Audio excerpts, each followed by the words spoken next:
Recovering this morning after their fishing trip in the Gulf of Mexico went horribly wrong. Their boat sank. They were stuck in the water for more than 24 hours, and they had to fight off sharks. No way, no way. The NewsNation correspondent Xavier Walton is live with us with the very latest this morning. What a story these guys have to tell, Xavier. Morning, Mitch. The story really is incredible. Someday they're going to make a movie out of it. Just think about it. You know, 3 men, 24 hours, fighting off sharks. The story writes itself. So let's get to that daring rescue. Let's get to the video now.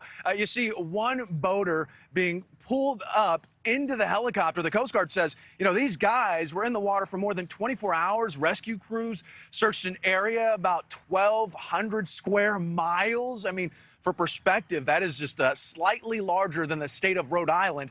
And they searched for hours. It's amazing that these guys, these boaters, were even found. And when they were, the Coast Guard says that they were fighting off sharks. Think about that, sharks, plural. This was 25 miles off the Louisiana coast, and thanks to a family member that called for help, the boaters, or when the boaters didn't return home, search crews actually knew to start looking for them.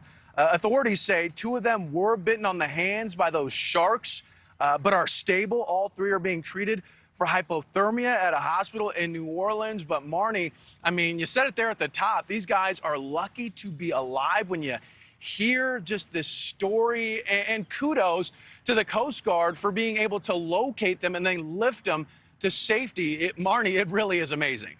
I just can't imagine, Xavier, those terrifying moments in the water as you're sitting there waiting and the sharks are circling and circling. They can sense your fear, right? It's just incredible. And yeah, kudos to the Coast Guard. They're heroes. Thank you, Xavier. Absolutely.